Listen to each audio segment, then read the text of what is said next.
Right, so I just need to add a new Lambda function. How hard could this possibly be? I just need to import my DynamoDB client, then I just need to initialize my DynamoDB client. We're using DynamoDB as the database, that seems fine. Okay, then I need to just type out my function handler. This is going to be an endpoint for creating a new recipe. And there we go, that's my Lambda function finished. I've received my request from API Gateway, I've deserialized that into a recipe command, I've made some requests to my database, I've run some custom business logic to parse out some inputs into some data inside my business logic, ran another request to my database, built this custom response back to API Gateway, something really specific that Lambda expects, and well, easy, right? Wait, what's that? We're not using Lambda as the deployment method, and we're not using DynamoDB? Ah, fuck! Hi, I'm James Eastham, and please folks, don't write your Lambda functions like that. Regardless if you're using .NET or Node or Python or Rust, don't make your Lambda functions a single function. It's actually an incredibly misleading name. Lambda functions, as your functions, give the impression that your code should just be a nice, simple, easy function. Newsflash, they shouldn't. Modularity, a clean separation of concerns in your code base, these things are all vital to building a code base that is easy to evolve over time. And they're even more important if you're using any AI coding assistants, which in my experience just churn out code with no thought for design or structure without adding an awful lot of heavy prompting. So that's what I want to share with you in this video. Simple patterns you should adopt in your code base for structuring your code base better. And doing that without the need for over-engineering and 16 different projects and code files. And the pattern I want to talk to you about is ports and adapters. Now you can call it ports and adapters, call it clean architecture, call it hexagonal architecture, call it whatever you want. All these code design patterns are fundamentally aiming to do the same thing.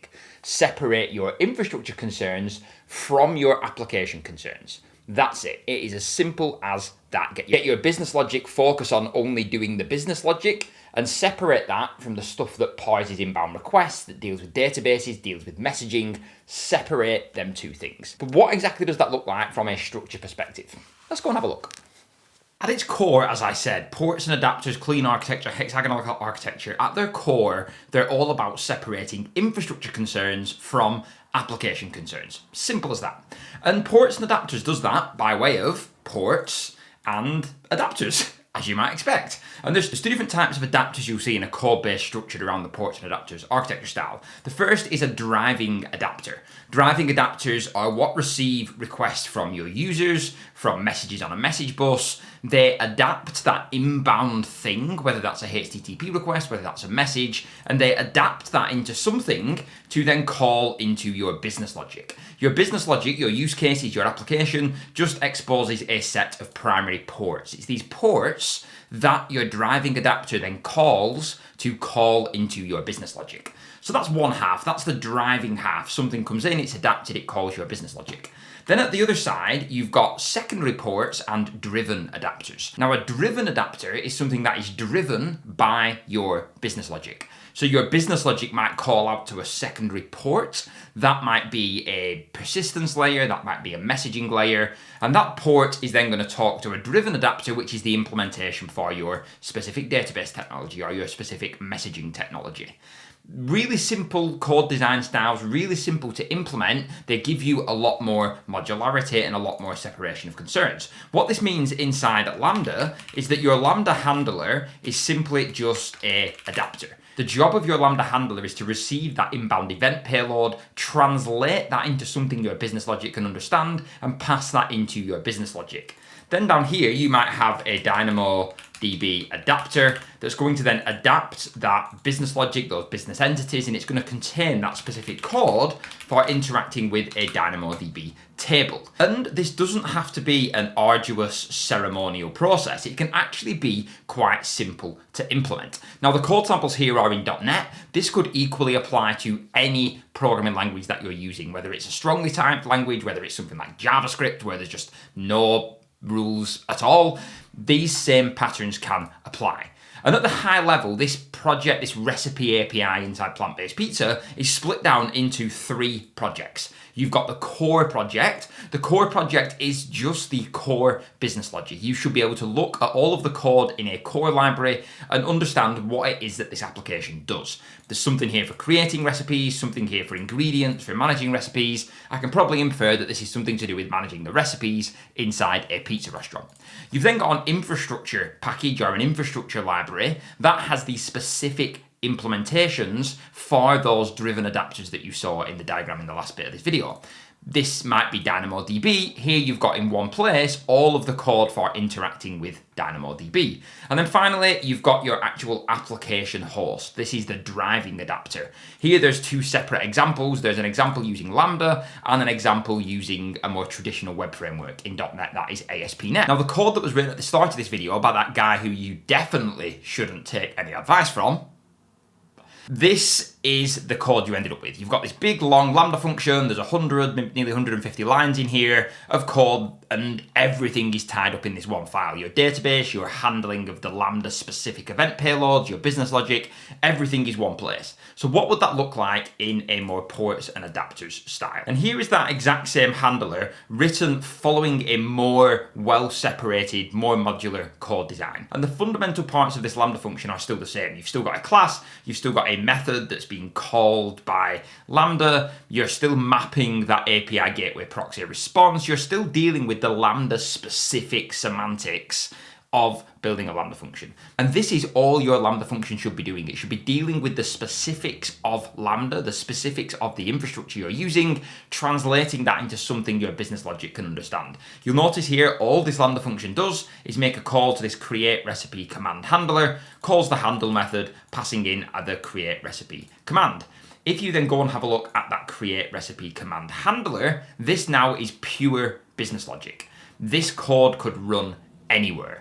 Whether you need to switch this from a Lambda function to a container, to an EC2 instance, to a server underneath someone's desk in the office, this piece of code can now run anywhere. There are no external dependencies. This is pure business logic. This also makes this code incredibly testable. You can test just your business logic to make sure just your business logic does just the things your business logic is supposed to do. You've got that really nice separation now between the Lambda specific stuff and your actual business logic. And then you'll notice you've got these interfaces up at the top here. You've got the iRecipes interface and the iEventPublisher interface. These are these secondary ports. If you have a look at the iRecipes, this is just an interface with all the methods that you might need to interact with the persistence layer in your application. Getting a recipe with a specific identifier, listing all of the recipes, adding, updating, and seeding. All your business logic understands is that there is this recipes persistence layer. This business logic doesn't care about what that actually is under the hood.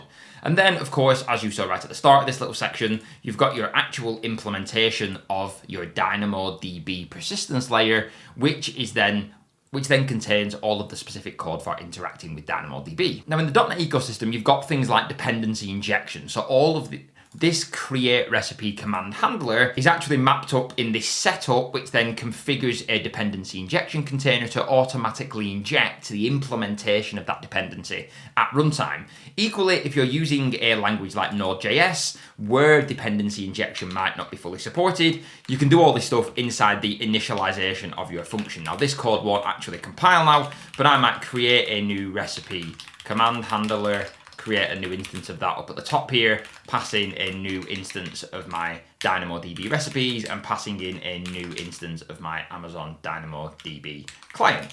You may do something like that in Node.js because you don't have that ability to just inject dependencies into your handlers. As part of the initialization phase of your Lambda function, you can create all of these handlers, pass in the required implementations, and use that at runtime. Now, where this gets powerful though, remember at the start of the video, you wrote your Lambda function, you were happy, you shipped it, and then you learned more about your users, you learned more about your use cases, you then decided you needed to move this from a Lambda function to something running in a container. Because you've practiced good code design, this becomes a trivial thing to do. Let me show you what I mean. Now we're going to look at the actual API project in this code base. This is a project that's using a more traditional web framework. In .NET, that is ASP.NET. This might equally be Express or Spring Boot or Flask, whatever. It's just a web framework that's dealing with the inbound HTTP requests. And when you actually have a look at the controller, the actual endpoint for that create recipe endpoint in a web framework, well, would you look at that? That code looks almost identical. If you reopen up the Lambda function side by side, you'll see that these are basically the same code. I've got a method that's got a post endpoint, it's going to create something, it's going to take whatever that inbound request is and make a call out to the create recipe command handler. Regardless if this code is now running on ASP.NET or Lambda or in some arbitrary web framework that exists somewhere else, you can run that same business logic. All you're doing is separating application concerns from infrastructure concerns. And you can do that whatever programming language you're writing your Lambda functions in. The beauty of all of this is that if at some point in the future you decide you want to run a web framework and run this application in a container because maybe it's more cost effective, it's more sustainable, it's better for your use cases, you understand your user loads better, heck, maybe you even decide to go full DHH and deploy it on premises. It becomes a relatively trivial change. All you're doing is switching out your Lambda adapter that is adapting that inbound event payload into your business logic for a full web framework, but still calling into that exact same business logic.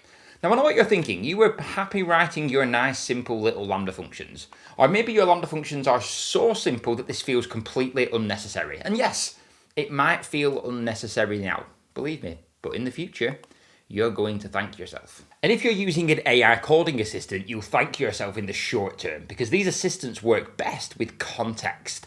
And if your code base is already well structured with clean separation of concerns, very good modularity, an LLM is going to be very, very good at following that repeated pattern whenever you add any additional context or whenever you ask it to do any additional work. So do yourself and your future self a favor and think about good code design. Whenever you're writing any new code, think about the modularity, think about the separation of concerns, think about how you're going to structure your code base. I'll see you in the next one.